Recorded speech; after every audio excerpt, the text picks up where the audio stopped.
Michael, so nice to meet you. Good to meet you. I mean, we know each other We for do. a long time. We can pretend we just met. If that Yeah, makes yeah, sense. yeah. We will talk about Mapomatic. Yeah. I did the right spelling. Yeah, it's Mapomatic. Yeah, It's Mapomatic. It's like a wonder product, you know. Okay. Ronco's Mapomatic. Okay, so I know the beginning from the product from the beginning because we met like a year ago, and now what is Mapomatic? And it seems that you have some features which are coming, so we like new stuff. Sure. So Well, Mapomatic just released this week in the iPhone store. It works on the iPad as well, but I mostly use it on the iPhone. It's your map button on your phone. So really what we want people to do is replace not use the Google Map button, they use the Mapomatic map button. And if you use it for just getting directions, it's great. And what happens is it's very smart. It works very much the way your phone does with your recents and your history and your contacts. And so whenever you get directions or go places, it can start stacking up a history file in there. But what's really nice is that it can pull in the contacts from your phone, and if you use the location field in your iCal and your calendar, it'll pull that in too. So what happens is your map, without even doing anything, has points on it. So if you look at this map, it demos nicer on a big old iPad. yeah, You see green pins are my contacts from my contacts from my phone, right? Yeah. We actually have a bookmarklet for the web, and if you use that online, you could bookmark something, it'll scrape the page looking for an address, and it'll put the article right here as well. So, you know, for instance, I live in San Francisco, and there's the Sausalito Ferry, and so there's I never remember the schedule. So what I've done is I bookmarked the schedule from the internet, and I pinned it to the ferry building. So whenever I'm downtown in San Francisco, I come down here, and I'm looking around, and I can go to a list of things that are on this map, and here's, you know, the ferry building, and there's a clipping called ferry schedules, and I can touch that, and it brings up the ferry schedule for the map. So everything's on the map. It's really nice. If you use Foursquare or Facebook, those also, my check-ins are automatically added in here as these green points, and they become part of my contacts, and you end up with all these contacts, which are just combination of Foursquare, Facebook, places I've done. They're all my stuff, right? South by Southwest, as we can see. South by Southwest. And if you go back through my recents, you could go back down here, you know, a month or so, and here's the hotel and the parties and stuff from Southwest. And let's say I say Austin Convention Center and go look at the map of that, and it pulls it up, right? And this is, as you will well remember, what South by Southwest looked like. And I don't need this map anymore till I go back next year. And it's really great to have the venues, the convention center. You know, my hotel was way out here, which was a bummer. But what's really nice is if I press the heart button here, that pulls in my friends' check-in data. So look at that. So that is Look at those beautiful those little red cherries. And these are things that my friends have done in Austin. And I don't care. It's Facebook. It's Foursquare. That's a heart. And I can turn on and off the heart. And if I look at the list, You can turn it off. It's beautiful. you can turn off my heart. It's poetic. It is poetic.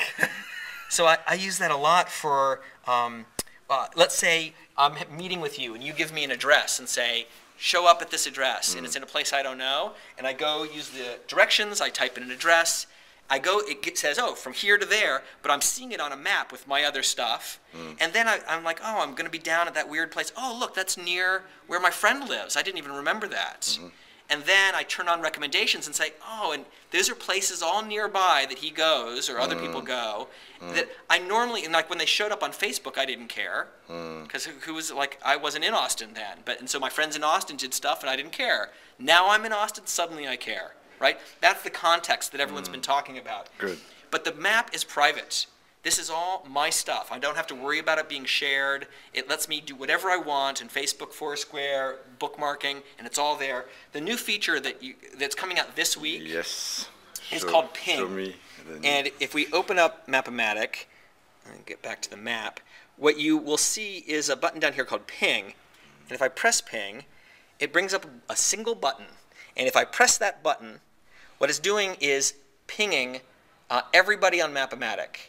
And if they have pressed ping also, for 15 minutes, there's a little counter there, For 15 minutes, I'm visible where I go, what I do, and anyone else who's pressed it is visible. So if I'm trying to find you at the conference, I might say, ping me around noon, and let's see where we are. And so I hit ping, you hit ping. That's very helpful in conference because it's totally helpful in conference, right? And it's helpful when I'm downtown in Palo Alto. I don't want to check in necessarily. It's not about sharing anything. I just happen to be walking downtown, and I just hit ping and say, find me. If anyone's downtown, find me. What's kind of neat early in a product cycle is that there's so few people using it that at any given moment there'll be very few people pinging. So I will see everybody who's doing it. So if you do it and I do it, we'll find each other and there'll be no one else on the map but you and me, and we'll kind of find each other, right? Someday there'll be thousands of people using it, and it might get busier, and then we'll have filters and stuff to make it, But the key was making it simple. I wanted one-touch stuff. This is on my phone. I don't want to mess with settings. Ping is really easy, and all the other stuff works the way your phone works. And that was what was important. I could have gone more super powered, but really for a consumer product, the magic is simplicity, not superpower. So really everything I was doing here was to try to make something really simple and easy to use, and that's what Mapomatic's all about. I want to make a comment. Because of you, I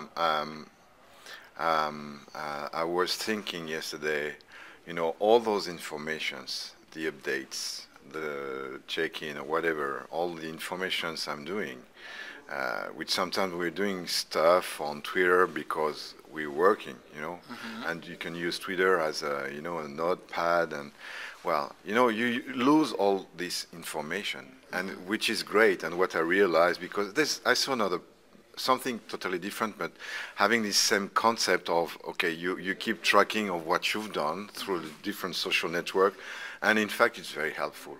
And I think what's brilliant in what you've done, location is very helpful, ping, the feature is great, but also this capacity to keep the information for you. Yeah. And to keep it like this ferry building stuff, sometimes, because we don't have time, we're not organized, I'm not organized, so I have to go through the same process for, I don't know, checking the Caltrain schedule or whatever. So it's really what I like in what you've done. Sometimes I spend that time online. I do just that extra bit of work to look something up, to find out whether it's good or not. And I sort of discard it when I'm done. It is sort of ephemeral because the sense is I can go get it again. But it is a pain to go get it. I can type in an address and go get an address again. But there's something really nice about having it all sort of saved for you. Yes, and definitely. They've perfected the phone. Like, a phone is great on this mobile device, right? I make a call, someone calls me, the number's there, I can call them back or add it to a contact, all that stuff.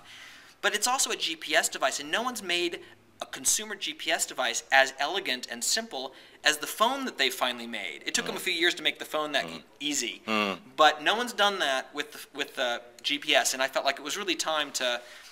I use it for breadcrumbing. I go out, I park my car, I just hit a plus button. It's a waypoint, right? Anyone with a GPS knows that.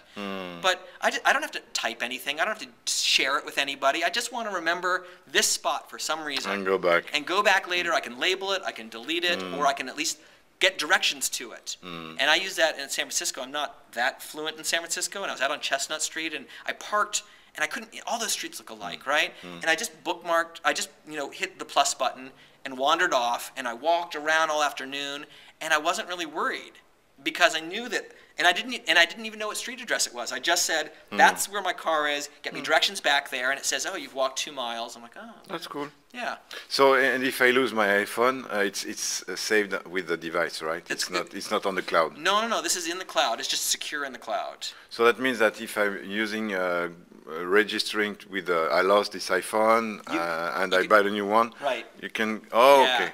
Oh my God, the power of cloud too. It's cloud. It's really nice. So, like, this iPhone and this iPad are both connected to the same account. And in fact, the TripTrace website, which is the travel site that we were originally building, it's the same account. Okay. So if I go back to the website, all of the stuff is there, and that's where I have tools for starting to research a trip. And the problem is, you only do that a couple times a year. You do this all the time. But when I do that, it's nice to have this. Okay, got it. And that's really what Mapomatic's all about. Okay, thank you, Michael. Thanks. Great, Thank you. you.